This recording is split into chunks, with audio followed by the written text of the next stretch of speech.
Olá, queridos e queridas do Portal Tecnologística. Hoje eu tenho um convidado especialíssimo, que é ouvinte, leitor da nossa coluna, que eu encontrei ele nos mundos do LinkedIn, corrigindo uma coisa errada que eu tinha escrito, eu adoro. E dessa conversa super interessante, eu resolvi chamar o Alan Lear para estar aqui com a gente hoje e trazer um pouquinho da experiência dele no mundo da logística para nossa coluna. Alan, muito obrigada. Você quer se apresentar rapidinho para a galera? Tá bom, obrigado a você. Bom, Alan Lear, pelo sotaque argentino, e já há 30 anos aqui no Brasil, um pouco mais de 30 anos aqui no Brasil. E, bom, a carreira começou como formado em engenharia civil, entrando no Porto bem no ano 88, com capa de chuva e rádio, coordenando caminhões em cais. E de lá para cá, trabalhei na Argentina, aí fui transferido para o Brasil. No Brasil, eu trabalhei já para recintos alfandegados, para Redex, para terminais portuárias na área comercial, operacional. Trabalhei com ferrovia, trabalhei com transporte, fiz várias consultorias aí comerciais nos portos aqui no Brasil, fizemos alguns trabalhos também fora. Então, temos aninhos aí de vivência no segmento, um segmento que eu gosto muito. Já tentei alguma vez sair, mas é difícil. É difícil. Uma vez que você entra, aqui no Brasil a gente fala que é igual cachaça, difícil não. Isso porque tem tanto acontecendo, tanto para acontecer, e todo dia tem novidades, tem terminais sendo licitados, tem ferrovias sendo licitadas, rodovias. Tem alguns projetos malucos aí que estão tentando emplacar, que não... Tem de tudo. Sabe que não vai sair. Aquela coisa assim. Mas é um mercado muito interessante, um mercado com vivências muito boas, com pessoas muito boas para trabalhar, e você toda hora está aprendendo alguma coisa. Não tem nada escrito aí para você cumprir. Você tem que ir inovando, você tem que ser criativo. Isso que eu gosto, isso que eu acho que é o que me apaixona aí pelo segmento. É verdade. Não tem um dia igual ao outro, né? Acho Não. muito estimulante. Tocando nesse ponto, assim, das novidades, das perspectivas, quais foram, de outro lado, os maiores desafios que você enfrentou ao longo dessa jornada? O português foi uma questão no início, por exemplo? Ou Foi, não? sim. Foi? A mudança foi muito rápida, né? E uma hora para outra me ofereceram vir para cá, e tinha 3 crianças pequenas, Não. e na época não existia celular, não existia a internet, não existia nada. Então era novidade, tudo era novidade. Mas vimos para cá, e de lá para cá, já tenho filho formado, um filho morando na Alemanha, trabalhando lá. Então, a vida continua, e você vai se adaptando. E o português foi uma questão bastante complexa no começo, assim. Eu acho que é desafiador para a gente também aprender o espanhol, porque existe uma zona de proximidade entre as línguas que te deixa um pouco preguiçoso no início, um pouco confortável, Bem, mas para adquirir a fluência é bem complexo. E nesse lado mais injusto para o lado de vocês, porque o português tem mais fonemas. Isso aí já foi cientificamente comprovado que é mais difícil para um hispanohablante falar português do que o contrário. E então eu tenho vários amigos que também falaram que no início assim, poxa, achei que eu ia aprender português em um mês. Não é tão não, rápido. não é assim. Mas que interessante, eu acho isso super. Essa questão até da família, né? Normalmente só as mulheres que são muito forçadas a pensar nisso, como que coloca tudo numa caixa, né? Mas às vezes os homens também são confrontados com esses desafios de como que faz a vida caber dentro da vida, né? O trabalho caber dentro da vida. Eu acho que isso é um grande desafio para todo mundo. E não só muda, assim, muda o chefão do videogame, né? Eu atualmente também estou na Alemanha, não sabia que você tinha filho aqui. E tem hora que Ele mora em Berlim. Berlim? Ah, que legal. Eu moro mais para o sul, estado Palatinado. E até bem interessante, não sei se seu filho puxou o pai e foi para o lado da logística ou não? Ele tentou, ele fez, trabalhou com a Hamburg Süd por um tempo Uhum, lá, mas depois ele enveredou, estudou economia e uhum. agora ele está na parte de BI, computadores, dos sistemas aí de inteligência artificial. Artificial. Ele É, está olhando para o futuro também, importante, sem né? dúvidas. E aqui é muito mais fácil hoje em dia conseguir trabalho nessa área do que na nossa. Inclusive, eles morrem de inveja, os alemães morrem de inveja com o tipo de projeto que a gente tem, com o perfil das obras que a gente faz, porque aqui, querendo ou não, o grosso está pronto há muito É, tempo, né? sim, sim. A Alemanha está com uma demanda reprimida de novos investimentos em infraestrutura grave, eles têm problemas orçamentários, aqui existe E de uma mão de obra. Eu mão vi de que tinha obra problema. alta, viu, gente? Está faltando, está Uhum. faltando. Eles estão pressionados, mas aqui tem umas regras de responsabilidade fiscal Uhum. que estão dificultando a realização desses investimentos no que precisa ser feito, e realmente precisa, a malha ferroviária, sobretudo, está bem defasada, tem muito problema. E quando eu Claro, converso com meus amigos. não vai falar de ferrovia aqui no Brasil, então. Não, assim, Não, mas são cenários diferentes, é um são mundo cenários diferente. diferentes, porque eles fizeram quando não existia legislação ambiental, Exato, sim. eles fizeram com um dinheiro que a gente nunca teve guardado as devidas proporções, né? Sim, sim, Com sim. um grau de injeção de capital público para fazer as coisas serem. É muito diferente, é muito Sim, diferente, sim. E né? o país também, o tamanho do país e tudo mais. Mas, enfim, guardadas as devidas proporções das comparações do que não pode ser comparado, do que pode ser comparado, os meus amigos que trabalham na Deutsche Bahn, eles falam assim, cara, tem muita coisa legal para ser feita no Brasil. E tem Tem, mesmo, né? tem, Tem tem muita coisa. um mundo aqui de coisa para fazer. Sim. Né? E eu queria te fazer uma outra pergunta, ligada um pouquinho com essa primeira, de quais que você acha que são os principais potenciais para Brasil e Argentina trabalharem juntos no desenvolvimento de soluções para o transporte no nosso, talvez no âmbito do Mercosul, ou talvez no âmbito, ao menos, né, binacional, como Uhum. que a gente poderia pensar em multimodalidade entre os dois países, ou experiências argentinas que você acha que foram bem-sucedidas que o Brasil poderia considerar, e vice-versa? Como É, é que é a sua percepção? tirando o futebol, aí Isso aí é a discussão das discussões, mas eu torci para a gente em 2014, tá? Eu quero te registrar que em 2014, na tá bom, final, contra a Alemanha, eu torci para a gente. tá bom. Está dispensada, então. Não, mas o grave problema aí, e acho que em geral na América Latina, é a constante mudança de governos e a constante puxada, ele fez alguma coisa, eu não vou fazer, não vou finalizar porque ele começou e vou começar outra. Então, Uhum. tem um canteiro de obras aí, o governador de São Paulo fez bons trabalhos de finalizar muita obra que estava em andamento, antes de começar a botar mais canteiro de obra. E tem a rivalidade, justamente, bom, hoje tem um governo de direita de um lado, um governo de esquerda do outro, e aquela briguinha totalmente sem sentido, que acaba atrapalhando a política pública. E novas pontes, rodovias, agora está o projeto aí do rodovia transcontinental, são tudo projetos que têm mais de 30, 40 anos. Então está engavetado todo um processo de modernização da malha rodoviária, ferroviária, aeroviária, marítima. Hoje já se consegue fazer cabotagem entre os países, há uns anos atrás seria Vai sair a BR do impensável. Mar? Pergunta do milhão. A BR do Mar também não vai resolver se não for com vontade política dos dois lados. Hoje estão brigando pela navegabilidade do Rio Paraguai e Paraná. Ou seja, quem que vai cuidar, quem vai fazer dragagem, quem não vai fazer. São tudo coisas que deveriam ser planejadas em conjunto.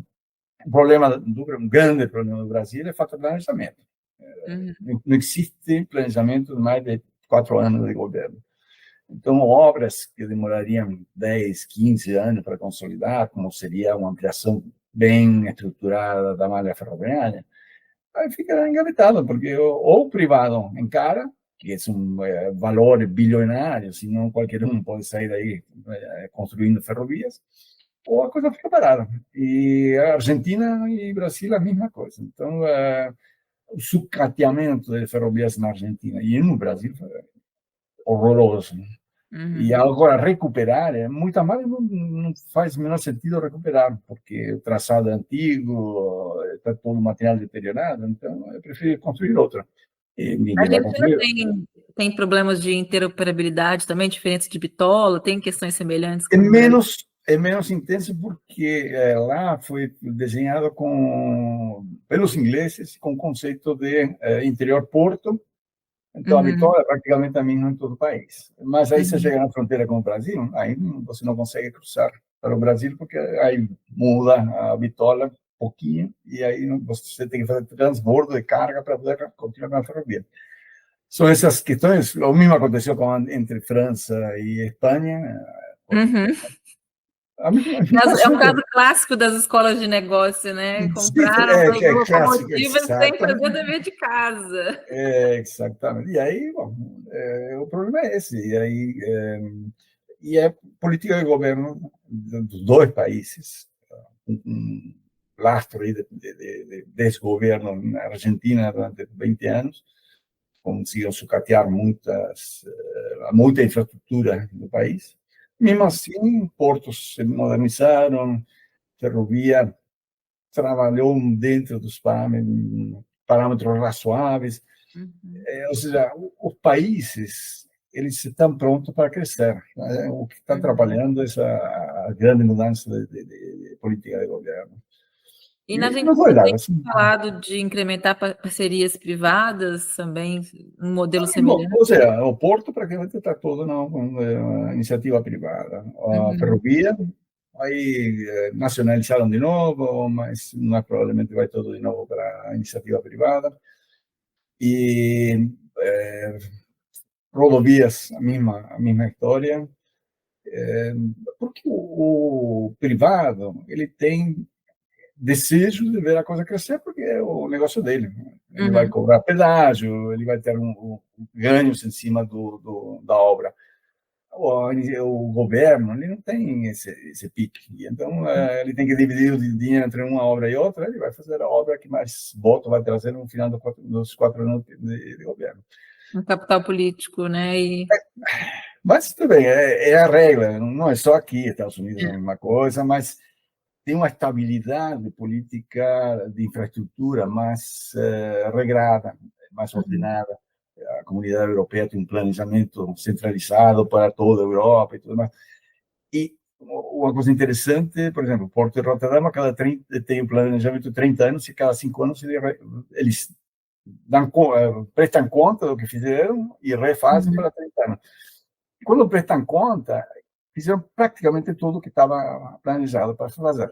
uhum. Aqui não funciona. Na prática, a teoria é outra aqui, né? Exatamente. Mas, Vai explicar isso para os gringos, eles têm muita dificuldade. Toda vez que eu tento, sim, sim, sim. dá uma tela em azul que eles travam mesmo. É.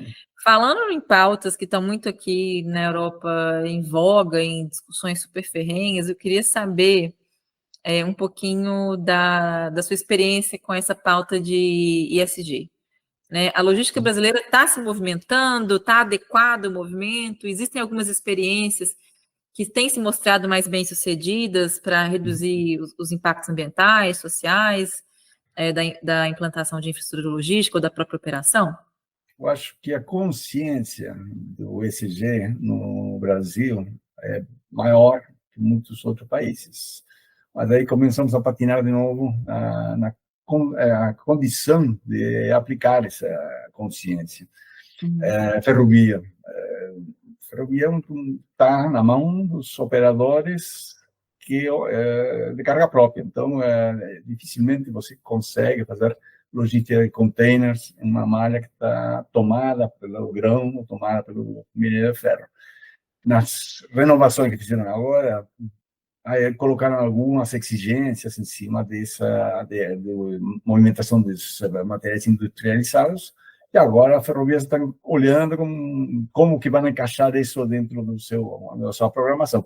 Mas acho que foi um passo muito bem dado. E esse tipo de atitudes são as que vão resolver, vão agregar muito para o ESG. Uma obra totalmente absurda que não foi finalizada, absurda não, o absurdo não estar finalizado, que seria o Rodoanel de São Paulo, Sim. tiraria caminhões da cidade de uma forma absurda. Absurda. E aí fica a discussão, não, vamos fazer, vamos colocar o trem lá também, não, tira o trem. Ou seja, faz, não fica discutindo detalhes. E, bom, isso é o que acaba atrapalhando. Daqui a, sei lá, 4, 5 anos, pode ser que acabe o trecho norte e já o Rodoanel está totalmente sobrecarregado. Aí você tem que começar a pensar no outro Rodoanel, o acesso a Porto Santos. Então, esse é outro tema que tem uma disputa interfederativa de quem que vai tomar a frente, né? E foi até engraçado, porque foi mais ou menos no contexto do Porto de Santos que a gente se conheceu, porque eu tinha falado dessa questão do túnel, e você me contou que, na verdade, o primeiro túnel submerso foi na Argentina. Conta essa história que não é do conhecimento público dos brasileiros ignorantes. Vamos lá. Não, o primeiro túnel é o túnel subfluviano, que liga a província de Santa Fé com a província de Entre Rios. Ela foi inaugurada em 1969. E é uma obra de 1.400 metros de comprimento, com pontes, com acessos e tudo mais. Para a época, foi uma obra monumental, realmente, foi uma obra importantíssima. Aí depois, mais para frente, fizeram o Zárate Braço Largo, como complemento ao túnel, mas já naquela época tinha uma visão da necessidade de ligar margens dos rios e da província para facilitar a movimentação de carga, passageiros, o que for. Então, e aí você pega um túnel de Santos, que tem 800 metros, ou menos, 600, e o primeiro esboço é de 1920. Então, do Prestes Maia. A necessidade da infraestrutura está mais do que demonstrada, né? Mas, daquela época para cá, não foi feito nada. Eu brinco, porque eu participei da inauguração de 3 maquetes. 2 pontes e um túnel, tá? Mas de lá para cá continuamos discutindo o que vai fazer, quando que vai começar. Agora parece que vai começar, mas isso são coisas que não dá para ficar aguardando. Sim. A descida de São Paulo para Santos está mais que provado que está totalmente obsoleta. Ou seja, todo o tráfego de caminhões descendo pela Anchieta. Anchieta que é do ano 60. Curvas, ou seja, não faz menor sentido como um dos maiores portos da América do Sul. Sim. A ferrovia, tudo bem, a construção de outra ferrovia é um projeto monumental nesse trecho. Mas tem alternativas que podem ser estudadas e todos são estudados, apresentados. Aí vem outro governo, faz outro plano de logística portuária, faz um plano de logística nacional, plano de não sei o quê, aí vem outro e faz de novo o mesmo plano, chega à mesma conclusão que o anterior. E esse ele prometeu que o de ferrovias vai sair em breve, aguardo ansiosa. Estou contando os dias, querido Renan. Libera para a gente. Não, mas é isso. Mas não é o problema de sair, não é o problema do plano sair, sino de ser executado, de ser. Tudo bem, temos o plano, sabemos quais são os gargalos, então vamos actuar em cima do gargalo, vamos fazer um planejamento, que isso é o que falta a Argentina, Brasil, dos dois lados. Planejamento, vamos priorizar obras que facilitem a movimentação e vamos fazendo. E não ficar discutindo, não, esta tem que ir antes que a outra, porque a outra tem que ir. E aí fica discutindo questões que deveriam estar construindo. Me lembro uma visita no porto de Houston, quando estavam construindo o segundo terminal de containers. Aí fomos a visitar a obra, e no meio do nada, estavam construindo uma ponte. E aí eu perguntei, bom, para quê? Ele falou, bom, está demonstrado nas simulações que daqui a 30 anos vai ter teria um gargalo aqui se não construirmos a ponte. Então, já que estavam construindo o porto, aí construíram a ponte também. Agora, se pegarmos, por exemplo, o Santo Brasil, o Tecon original, o desenho do Tecon original previa uma ligação terrestre com a Piaçaguera, a rodovia Piaçaguera para acesso para São Paulo. Nunca foi feito. Então, anos, caminhões passando pelas ruazinhas do bairro aí para chegar no terminal de contêiner. São coisas que não dá para entender por que fazemos dessa forma, mas fazemos. Eu fico triste mesmo quando esse tipo de coisa vira um gargalo para o desenvolvimento da economia real. Isso né? A gente não está conseguindo fazer o mínimo para a carga que existe. Né? Sim, do que existe. É meio absurdo, assim. Sem pensar o que vem, o que vai. Eu fico brava, sabe, Alan? Eu fico brava com essa história. Agora tem o Tecon 10. O Tecon 10 está evoluindo. Mas aí está discutindo, vamos fazer uma terceira via de imigrantes ou não. Vai inaugurar o terminal e vamos continuar discutindo se vai ser uma terceira ou uma quarta via desse. Então, essas coisas não podem acontecer. Sim. Agora eu vou te fazer uma pergunta de $1 milhão ou euros. Como que você enxerga o futuro da infraestrutura logística no Brasil para os próximos 10 anos?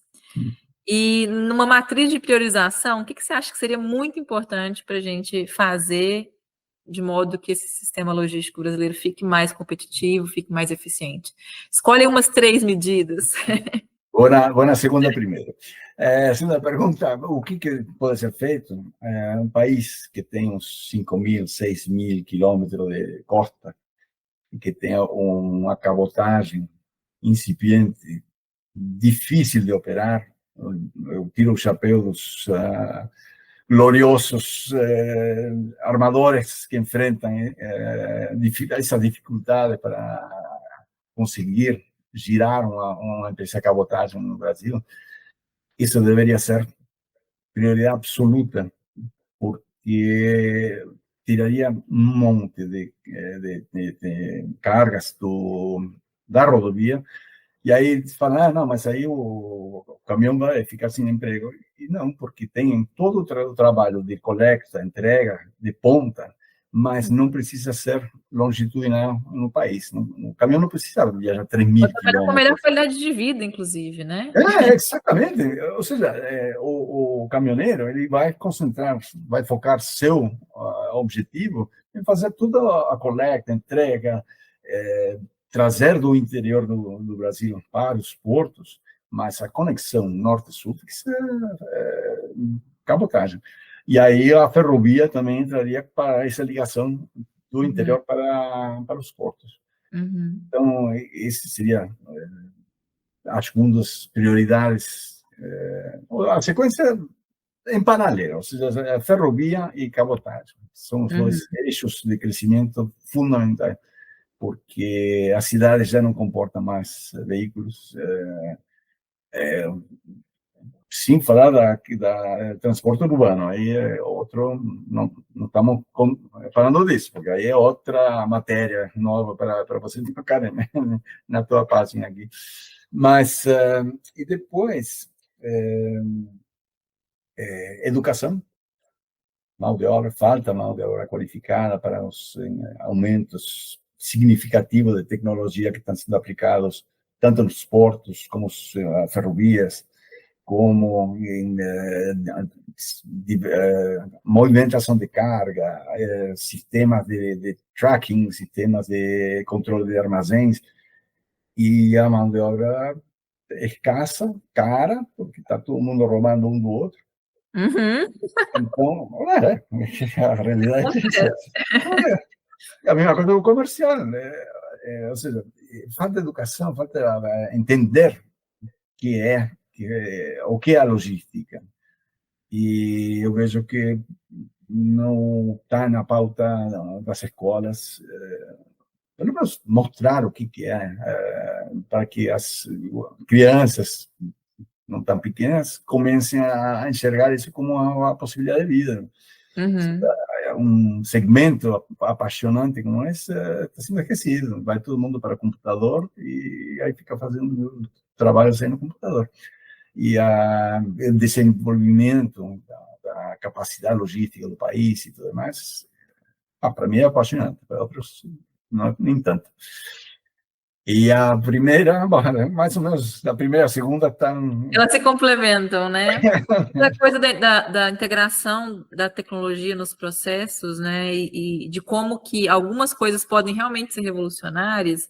Estava conversando com o pessoal da área de inteligência artificial e discutindo assim as aplicações.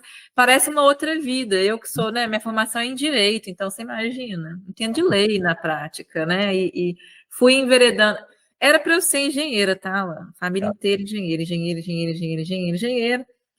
Aí, na hora de marcar o X, lá coloquei direito, porque eu era mais, assim, da fala, não tinha trauma de matemática, não tinha trauma de física, mas fui para o direito para trabalhar com obra. Parece que foi um grande, sabe, voltou o karma nessa história, e eu tenho, até hoje, um vício que eu tenho desde que eu sou adolescente, que é ver vídeos acelerados de obra. Eu não sei, eu sempre, é quase uma coisa como uma lavagem do cérebro. Põe um cérebro na máquina de lavar, aquilo me... Ou então, assim, ver grandes obras da humanidade, a descrição técnica do que precisou ser feito.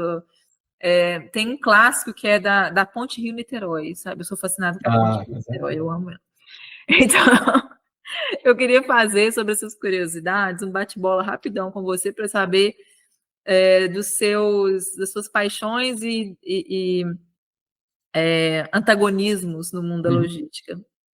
Se a gente fosse falar de logística como se fosse futebol, quem que seria o Maradona ou o Pelé, assim? Quem que você acha que é um grande player que vai ser aquele artilheiro que fará história mesmo, que vai ficar marcado?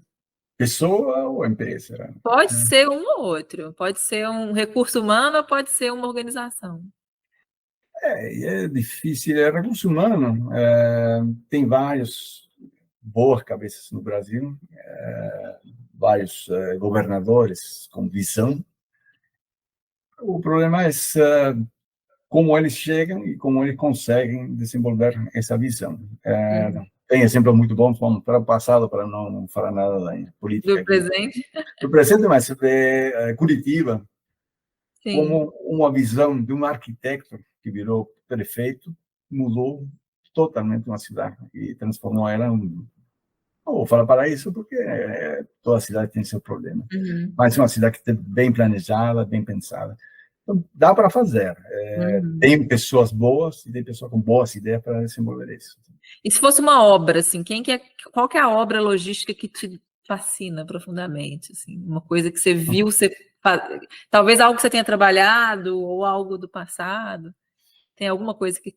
Eu tenho o super foco na Ponte Rio-Niterói, por exemplo. Não, acho que o conceito da ferrovia norte-sul, mas com complementos das interligações, essa é uma obra fundamental, e uma obra que agregaria muito, muito, muito para o Brasil. Foi por onde eu entrei nas ferrovias. Eu tenho especial carinho pela Norte-Sul também. Ela tem desafios, né? Tem desafios enormes, e tem muito jogo político também metido aí. Muito jogo político, tem questões pré-operação das concessionárias, né? Nem tudo foi feito como deveria ser feito. Não. A obra em si feita com muito vícios, sem planejamento, por exemplo, para terminais intermodais ao longo do trecho. São todos desafios que vão ter que ser encarados, e agora com a privatização, quem pegou vai ter que enxergar isso. Mas eu brinco assim, é a horta da nossa... Muito importante, né? E qual projeto que você acha que é uma zebra? Assim, que ninguém está olhando, mas que, se prestar atenção, tem um potencial enorme. Que tipo de projeto você vê que está assim, escanteado, mas que poderia ter um potencial de desenvolvimento? Bom, Mas não é um projeto de burocratização dos portos e a facilidade de movimentação de carga. A burocracia é um negócio absurdamente Enlouquecedor, né? complexo. É um enlouquecedor. E agora, com a reforma tributária meia boca, ele vai facilitar mais um pouco, mas continua sendo muito, muito, muito burocrático. Eu vejo avanços bons aí na Receita Federal, os órgãos anuentes aí do governo, que estão enxergando e estão fazendo uma coisa que não faziam há anos, perguntar para o usuário o que ele quer, ou O que como ele precisa, né? O que ele precisa, só isso para trabalhar melhor, só isso. E isso eu acho que é revolucionário aqui no Brasil e não está sendo dada devida atenção nisso. Deveria ter mais recursos aplicados para isso, porque isso vai destravaria muito. E aí entraria a aplicação de inteligência artificial para detecção de fraude. Tem milhares de coisas para fazer com recursos. E acho que isso é uma coisa que está faltando aí. Concordo. Não é obra, mas Está dentro do nosso conceito, do nosso sistema, do nosso ecossistema logístico. Ecossistema logístico, exatamente. E, por último, você acha que tem algum projeto, algum sistema, alguma prática correndo risco de cair para a segunda divisão? Algo que não faz mais sentido, ou algum projeto que você acha um pouco lunático? Tem alguma coisa que, se você tivesse a caneta, você cancelaria? Aí tem o que já mais ou menos ficou cancelado, mas continua existindo. O trem-bala, por exemplo. Não precisamos de um trem-bala de 300, 400 km por hora. Precisamos de trens eficientes para transporte de passageiros. E acho que o novo projeto aí dos trens intercidade de São Paulo vai nessa linha. Não é um trem de 300 Adequou a megalomania, né? Um trem de 140 km por hora não é nada absurdo. E com isso você consegue atender uma enorme fatia do mercado. Ou seja, você poderia morar em Sorocaba e chegar a São Paulo para trabalhar. Sim. Que é normal em qualquer outro país do mundo. Mas aqui é um inferno. Eu moro numa vila, tem 6 mil pessoas, Alan. Tem 6 mil pessoas. E é até engraçado porque tem um comércio, né? Assim, é 2 padarias, é 2 farmácias, é no máximo 2 de cada coisa. E como eu vou muito ao Brasil, fico muito tempo fora, tem uma fofoquinha das doninhas. Elas assim, mas aconteceu alguma coisa? Estava doente? Você sumiu? Eu falei, não, eu estava no Brasil. E eu estou a 1 hora do aeroporto de Frankfurt, né? E o trem me leva em 1 hora do aeroporto de Frankfurt. Eu visitei meu filho em Berlim e já sabia, porque tinha morado na Inglaterra e tudo mais, sabia da eficiência da ferrovia, mas fiquei abismado a facilidade que é. Ou seja, nós saímos de Berlim, trem para Frankfurt, direto para o aeroporto lá, embarcamos um avião. Ou seja, você falou, a facilidade de movimentação, de traslado de um lugar para outro, esse é um ganho gigantesco que poderia ser. Muda tudo, porque se as pessoas podem circular livremente, as oportunidades acontecem também mais livremente, né? Eu sinto um pouco falta disso, dos nossos projetos brasileiros serem centrados também nas pessoas que vão usar. É pouco sexy falar de transporte de passageiro, né? Tem as suas dificuldades, eu reconheço, é bem mais complexo. Mas eu acho que a gente tinha que ter mais cuidado com isso também, né? A gente gosta de transportar carga, mas pessoas também são importantes. Pessoas também são importantes. E uma questão aí, o transporte de passageiros é deficitário. Então, tem que ter essa consciência, não é porque é deficitário eu vou cortar. É deficitário porque é um bem social. Então, deficitário financeiramente, mas socialmente é enorme. Então, se coloca na balança e acaba prevalecendo o social. Exatamente. Alan, foi um prazer enorme te ouvir. Muito obrigada pela contribuição. As portas estão sempre abertas. E se vocês gostaram e querem ouvir novas pessoas aqui com a gente, por favor, comenta, deixe seu recado para o Alan, faça sua pergunta. E espero ver vocês em breve. Tá bom. Obrigado a você e estou à disposição. Obrigada, Alan.